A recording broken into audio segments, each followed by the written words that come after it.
ಡೌಟೇ ಬೇಡ. ನಾನು ಮತ್ತೆ ಹೋಗಿ ಆಪರೇಷನ್ ಡೇಟ್ ಕನ್ಫರ್ಮ್ ಆಗಿದೆ ಅಂತ ಹೇಳಿ ಅಮೌಂಟ್ ಕೇಳ್ಕೊಂಬರ್ತೀನಿ. ಹಾಂ ಸರಿ, ಬರ್ತೀನಿ.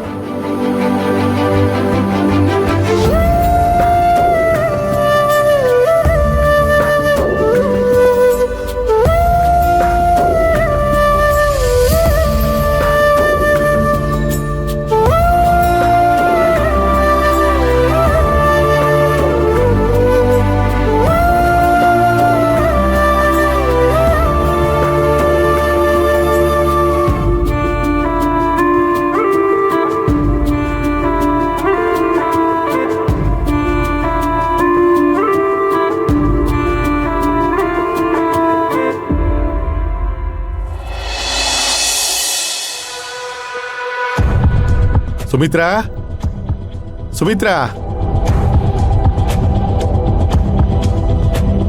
ಸುಮಿತ್ರಾ, ಏನ್ರಿ? ನಿನ್ನ ಹತ್ರ ಒಂದು ವಿಷಯ ಮಾತಾಡ್ಬೇಕಿತ್ತು. ಹೌದಾ, ಏನ್ ಹೇಳಿ? ಭೈರವಿ ಅವತ್ತು ತಲೆ ಸುತ್ತು ಬಂದು ಬಿದ್ದಿಲ್ಲಲ್ಲ, ಮತ್ತೆ ಅದೇ ತರ ಆಯ್ತು. ಹೌದಾ? ಆ ಮಗುಗ್ ಏನಾಗಿದೆ ರೀ? ಪದೇ ಪದೇ ಯಾಕೆ ಹೀಗಾಗ್ತಿದೆ? ಅವಳಿಗೆ ಬ್ರೈನ್ ಟ್ಯೂಮರ್ ಇದೆ ಅಂತೆ. ಬ್ರೈನ್ ಟ್ಯೂಮರಾ?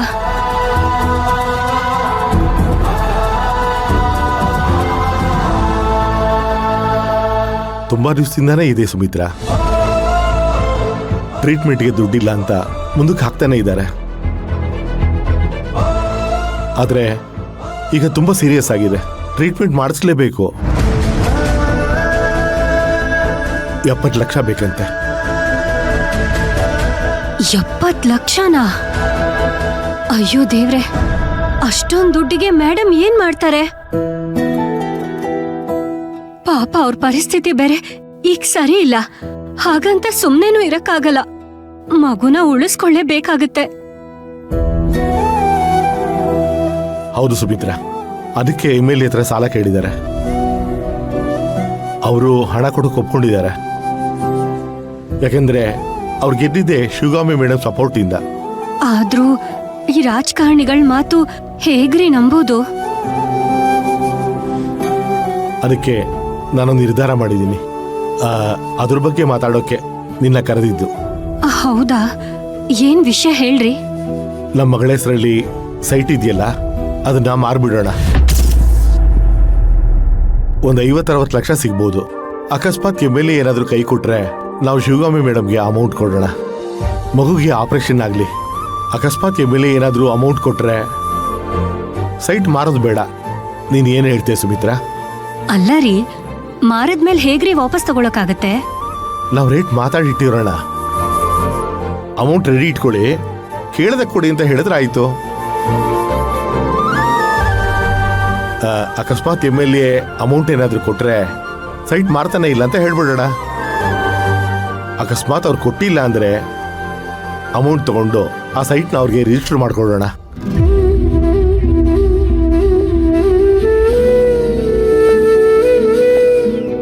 ಯಾಕೆ ಸುಮಿತ್ರಾ, ಏನ್ ಯೋಚನೆ ಮಾಡ್ತಾ ಇದೀಯಾ? ಏನಿಲ್ಲ ರೀ, ನೀವ್ ಹೇಳಿದ್ ಕರೆಕ್ಟಾಗೇ ಇದೆ. ನೀವ್ ಹೇಳ್ದ ಹಾಗೆ ಮಾಡಿ.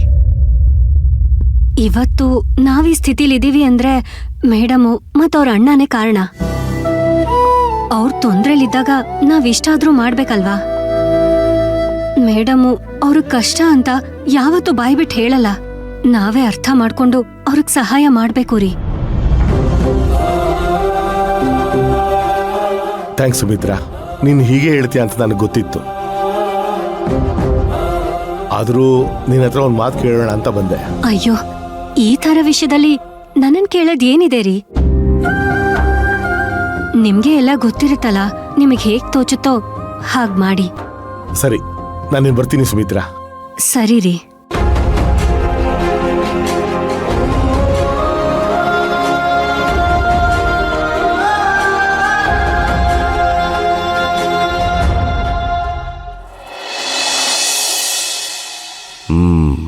ಆ ಪಾಲ್ಗುಣಿಗೆ ಮೆಸೇಜ್ ಮಾಡಿ ತಲೆ ತಿನ್ಬೇಕು.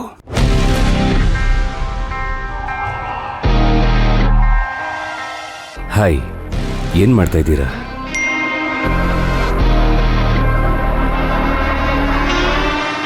ಸುಮ್ಮನೆ ಮೊಬೈಲ್ ನೋಡ್ತಾ ಇದ್ದೀನಿ.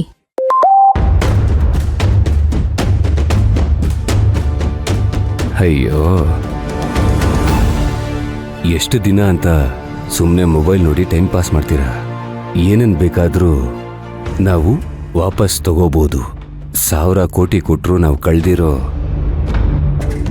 1 ಸೆಕೆಂಡು ವಾಪಸ್ ತಗೊಳಕ್ಕಾಗಲ್ಲ. ಟೈಮ್ ಈಸ್ ಗೋಲ್ಡ್ ಅಂತಾರಲ್ಲ, ಅದು ತಪ್ಪು. Time is priceless. ಬೆಲೆನೇ ಕಟ್ಟಕ್ಕಾಗ್ದಿರೋದು. ನಾನು ಮೆಸೇಜ್ ಮಾಡೋದು, ನೀವು ರಿಪ್ಲೈ ಮಾಡೋದು, ಇದರಿಂದ ಏನೂ ಪ್ರಯೋಜನ ಆಗಲ್ಲ. ನಿಮಗೂ ಟೈಮ್ ವೇಸ್ಟ್, ನನಗೂ ಟೈಮ್ ವೇಸ್ಟ್. ಅದ್ರ ಬದಲು ಉಪಯೋಗ ಆಗುವಂಥದ್ದೇನಾದರೂ ಮಾಡ್ಬೋದಲ್ವಾ?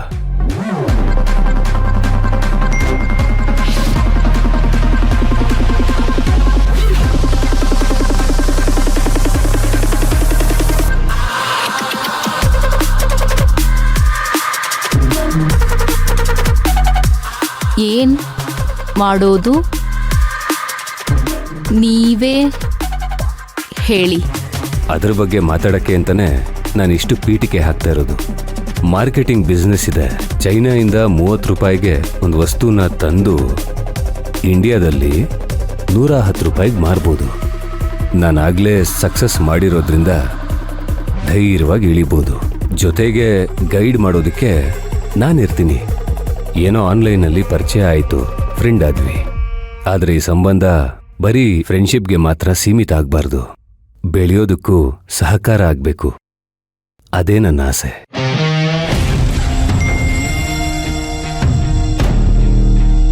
ಓ, ನಿಮ್ಮೇಲೆ ನಿಜವಾಗ್ಲೂ ನಂಬಿಕೆ ಬಂದಿದೆ. ನೀವೇನಾದ್ರೂ ಗೈಡ್ ಮಾಡ್ತೀರಾ ಅಂದ್ರೆ ಧೈರ್ಯವಾಗಿ ಇರಬಹುದು.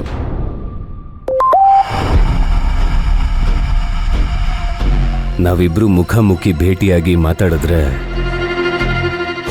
ನನ್ನ ಬಗ್ಗೆ ನಿಮಗೆ ಇನ್ನೂ ಜಾಸ್ತಿ ತಿಳಿಯುತ್ತೆ. ಜೊತೆಗೆ ನಿಜವಾಗ್ಲೂ ನಾನು ಏನು ಮಾಡ್ತೀನಿ, ನನ್ನ ವ್ಯಕ್ತಿತ್ವ ಏನು ಅಂತ ನಿಮಗೆ ಗೊತ್ತಾಗುತ್ತೆ. ನೀವು ಧೈರ್ಯವಾಗಿ ಬಿಸ್ನೆಸ್ನ ಶುರು ಮಾಡ್ಬೋದು.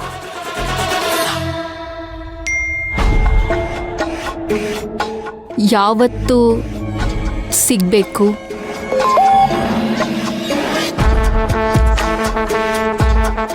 ನಾಳೆನೇ ಸಿಗೋಣ.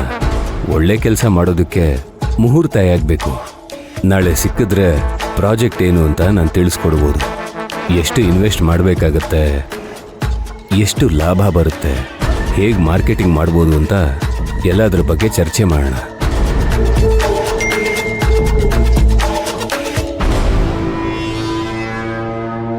ಸರಿ, ಆಯ್ತು. ನಾಳೆನೇ ಸಿಗ್ತೀನಿ.